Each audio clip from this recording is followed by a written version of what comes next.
Après. Oui, parce que le tabac est la première cause de mortalité évitable, 75 000 décès par an. Mais on ne fume pas autant selon la région où on habite. On en parle avec vous, Fanny Weckscheider. C'est ce que montre une vaste étude de Santé publique France. Et c'est dans le sud que la consommation est la plus importante. Oui, on va voir sur cette carte. Vous allez voir les régions en bleu, c'est là où on fume le moins. Et là où c'est en rouge, c'est où on fume le plus. Et on voit en effet que c'est sur le sud et l'est, globalement, du pays que l'on fume le plus. Plus particulièrement, vous le voyez en Provence-Alpes-Côte d'Azur, 29,5% de fumeurs. En Occitanie, presque 29%. Et en Bourgogne-Franche-Comté, plus de 27%. Il y a aussi une différence selon le sexe et l'âge. Oui, cette étude aussi, elle le montre, puisque globalement, hommes et femmes confondus en France, il y a un quart de fumeurs quotidiens, 25,3%. Dans le détail par sexe, alors là, on voit les femmes, elles vont jusqu'à 26,6% de fumeux. C'est en Occitanie que ce taux maximal est atteint. Et pour les hommes, eh bien, la prévalence maximale, elle est de 33,2% de fumeurs et elle est atteinte en région PACA. On voit que la différence entre hommes et femmes, elle est presque de 7 points pour les régions où il y a le plus de fumeurs.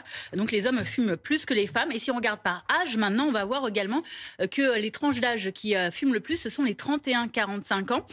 Dans 2 tiers des régions de l'Hexagone, ils sont à peu près 30 à 38% à fumer. Est-ce qu'on sait à quoi sont liés ces écarts? Les scientifiques ont des explications ou pas? Alors, ils ont tenté de dégager de toutes ces observations des pistes pour expliquer tout ça. Alors tout d'abord, il y a les inégalités socio-économiques qui restent toujours très présentes, très marquées. Ce sont souvent les hommes de moins de 20 ans qui ont un niveau de diplôme inférieur au niveau du bac et qui ont des revenus inférieurs, qui sont les plus fumeurs.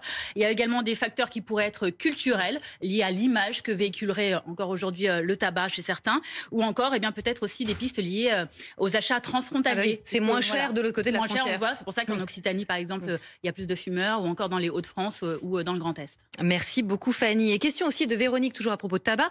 Est-ce qu'il vaut mieux opter pour une cigarette électronique? On a quand même 3 millions de vapoteurs en France et c'est vrai qu'on a entendu beaucoup de choses contradictoires parfois. D'abord, il faut savoir que la nicotine, elle n'est pas dangereuse. C'est ce que m'a expliqué ce matin le docteur Ducardonnet, notre consultant santé. Elle est addictive, très addictive, mais pas dangereuse. Ce qu'il est dans la cigarette classique, ce sont les goudrons. Il y a des réserves aussi, c'est vrai, sur les arômes des vapoteuses, mais apparemment, selon une étude britannique, ce serait pas si toxique que ça. Et l'essentiel, c'est que ça peut aider à arrêter